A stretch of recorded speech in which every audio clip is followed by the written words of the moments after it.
Employ joint action committee का इजलास था। इसमें जॉइंट एक्शन कमेटी से वाबस्ता तमाम अकायुम के सरबराहान ने हिस्सा लिया। इस मीटिंग का मकसद एक तो ये कि जो एम्प्लॉय जॉइंट एक्शन कमेटी ने हाल ही में चीफ सेक्रेटरी साहब को 29 डिमांडों पर मुश्तमिल एक मेमोरेंडम दिया है, जिसमें चीफ सेक्रेटरी साहब ने कॉग्निजेंस लेकर अपने जो उनके डाउन लाइन ऑफिसर्स हैं उनके हवाले किया है, ताकि उस पर सरकार कोई फैसला ले, जिसमें हमें उम्मीद है कि इंशाल्लाह ताला बहुत जल्द उसमें एक और मीटिंग होने वाली है और मुलाजमीन को कुछ अच्छी खबरें सुनने को मिलेगी, खासकर डेली वेजर्स के हवाले से और मिनिमम वेजेस के हवाले से, या जो बाकी हमारे 10+2 कैडर है, सीजनल लेबर्स है, ये रहबर तालीम है, पब्लिक सेक्टर है, जितने भी मुलाजमीन के इस वक्त बर्निंग इशूज़ है, जिस पर हम शुक्रगुजार है चीफ सेक्रेटरी साहब के, उन्होंने कॉग्निजेंस ली और उस पर काम हो रहा है और हमें उम्मीद है बहुत जल्द हम अच्छी खबर सुनने को मिलेगी इंशाल्लाह ताला। उस सिलसिले में आज एम्प्लॉय जॉइंट एक्शन कमेटी ने यहाँ पे बैठा अपनी जो फ्यूचर स्ट्रेटजी है उसको डिस्कस किया, जो डिमांड्स है मुलाजमीन को जो मुश्किलात दरपेश है उस पर बहस की, और एक इंट्रोडक्टरी मीटिंग भी थी जो हाल ही में हमारे खालिद रफीक भट्ट साहब जो रहबर तालीम टीचर्स फोरम के चेयरमैन हैं उन्होंने ज्वाइन किया था ईजैक को, और शुहैब मुंशी साहब जो हैंडीक्राफ्ट्स के प्रेसिडेंट है उन्होंने जो यहाँ पे ज्वाइन किया है, उनकी भी एक इंट्रोडक्टरी मीटिंग थी, उनको हमने वेलकम किया है अपने इस ईजैक प्लेटफॉर्म में। तो आज हम यहाँ से मुलाजमीन को ये पैगाम देना चाहते हैं कि उनकी नुमाइंदा तंजीम जो डेमोक्रेटिकली इलेक्टेड है, हमें किसी ने नॉमिनेट नहीं किया है, ना हम किसी के कहने से बने हैं, बल्कि लोगों ने वोट डाल के हमें न सिर्फ अपने पेरेंट डिपार्टमेंट में इलेक्ट किया है बल्कि ईजैक में भी हम डेमोक्रेसी के थ्रू आए हैं। तो हम उनको यकीन दिलाना चाहते हैं कि इस वक्त ईजैक जोर शोर से उनके मुतालबात को लेकर सरकार के साथ बिल्कुल राब्ते में है, काम हो रहा है, सरकार ने पॉजिटिव रेस्पॉन्स देकर कोशिश कर रही है सरकार भी कि वो मुलाजमिन के मुतालबात को हल करे। तो मुलाजमिन को पूरी उम्मीद रहना चाहिए, उनको मायूस नहीं होना चाहिए। एम्प्लॉय जॉइंट एक्शन कमेटी सीसा पिलाई हुई दीवार के मानद उनके मुतालबात के हवाले से जदोजहद कर रही है, खड़ी है। और दूसरा, जो हमारे लीडरान हैं एम्प्लॉय जॉइंट एक्शन कमेटी, उन्होंने भी यहाँ पे तय किया है, उन्होंने अपनी जो ईजैक प्लेटफॉर्म है इसको मजबूत करने के लिए मजीद शदोमत से काम करने का हमने यहाँ पे आज तहिया किया है, उनको मजबूत करेंगे। दूसरा, हमने ये भी अपनी जगह पे तय किया है कि जो साजिशें ईजैक के खिलाफ हो रही है, देखिए हम किसी के खिलाफ नहीं है, ये यहाँ डेमोक्रेसी है, हिंदुस्तान एक डेमोक्रेटिक कंट्री है, यहाँ किसी को भी कोई भी तंजीम बनाने कानून के दायरे में रहकर बनाने का हक है, लेकिन हम ये हक किसी को नहीं देंगे कि वो किसी के खिलाफ साजिश करे।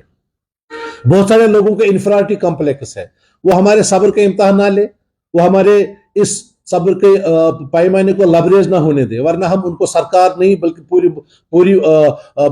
मुलाजमीन के नजदीक बल्कि पूरी कौम के सामने नंगा करेंगे। जिन्होंने अपना रोल किया है उन्होंने रोल अदा किया है, अब वो मेहरबानी करके इस ट्रेड यूनियन को बख्श दे, वो अपना काम करे, हमें अपना काम करने दे। किसी को यहाँ कोई प्लेटफॉर्म बनाना है वो बनाए, हमें कोई एतराज नहीं है, डेमोक्रेसी है, वो कानून के दायरे में रहकर कुछ भी कर सकते हैं, लेकिन इसका ये मतलब नहीं है कि वो किसी के खिलाफ साजिशों में भरपूर हिस्सा ले और कोशिश करे कि ये मुलाजमीन की तंजीम कमजोर हो, ये प्लेटफॉर्म कमजोर हो। इलेक्शन कमेटी ने आज तहिया किया है कि हम सरकार के शाना बशाना चलेंगे। हम ऑनरेबल LG साहब और ऑनरेबल जो हमारे अटल डोलू साहब है चीफ सेक्रेटरी साहब, जिन्होंने काफी पॉजिटिव रेस्पॉन्स दिया है मुलाजमीन के मुतालबात को, हम उनके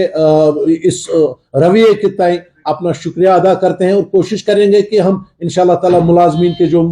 हम पर जो एक्सपेक्टेशंस है we try to live up to the expectations of the employees. हमने प्रायोरिटाइज किया है, सबसे पहली प्रायोरिटी है रेगुलराइजेशन, दूसरी प्रायोरिटी है हमारी मिनिमम वेजेस एक्ट, तीसरी प्रायोरिटी हमारी बाकी जो मसले जैसे रहबर तालीम है, जैसे 10+2 लेक्चरर है, जैसे पब्लिक सेक्टर है, ये सारे मुलाजमीन बन के ही ये जम्मू कश्मीर में जो है इस वक्त डेली वेजर्स तकरीबन 61,000 है, तो आप उनको इग्नोर नहीं कर सकते। इस वक्त पब्लिक सेक्टर में 50,000 मुलाजिम काम करते हैं, आप उनको इग्नोर नहीं कर सकते। तो हम चाहते हैं इरिगेशन में हमारे सीजनल काम करते हैं, हमने चीफ सेक्रेटरी साहब को मेमोरेंडम के थ्रू गुजारिश की कि उनकी जो मुलाजमत है उसको पूरा साल रखा जाए। सरकार की पॉलिसी रही है, जब भी उन्होंने कोई भी पॉलिसी बनाई कोशिश की है कि मुलाजमीन की जो टेम्परेरी इस पे या स्कीम में काम करते हैं उनको पूरा साल रोजगार मिले। तो हमारी जो प्रायोरिटी है वो डेली वेजर्स है, जब तक उनका मसला हल नहीं होगा ईजैक जदोजहद जारी करेगी। हमने जीपी फंड के बारे में सरकार से बात की है कि जो मुलाजमीन अपना सारा असासा जमा करता है, हर महीना थोड़ा थोड़ा करके वो पैसे जमा करता है जीपी फंड के अकाउंट में, ताकि उसको रिटायरमेंट पे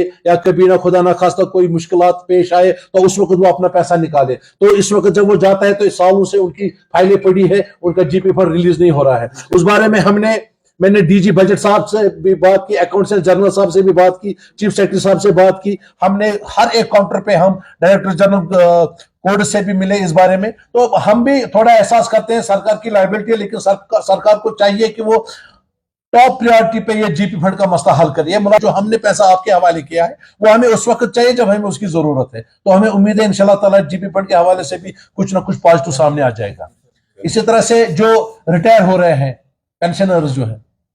ग्रेजुएटी लीव सैलरी, वो चाहे पब्लिक सेक्टर हो गवर्नमेंट सेक्टर हो, इस वक्त सारे मुलाजिम जो रिटायर हो रहे हैं पोस्टल रिटायर बेनिफिट्स उनको टाइम पे नहीं मिल रहे हैं, सरकार उसको भी वक्त पे नहीं देगी, तो वो समझ सकते हैं कि उन लोगों का क्या हाल होगा। ये खाली छोटे मुलाजमीन का नहीं, मैंने देखा कि बड़े मुलाजमीन का भी जो हेड ऑफ डिपार्टमेंट्स बहुत सारे हैं जिनके अभी तक रिटायर बेनिफिट्स नहीं मिले हैं। तो हम सरकार से मुद्दबाना गुजारिश करते हैं कि वो इस चीज को हमदर्दाना गौर करे। ये एक ह्यूमैनिटेरियन इशू बनता जा रहा है कि मुलाजिम अपना पैसा जमा कर रहा है, जब उसको उसकी जरूरत होती है तो वो पैसा उसको नहीं मिल रहा है। तो हमें उम्मीद है इंशाल्लाह ताला जो नई डिस्पेंसेशन है चीफ सेक्रेटरी साहब की क़यादत में, इंशाल्लाह ताला उसमें वो कुछ पॉजिटिव रिजल्ट हमें देखने को मिलेंगे।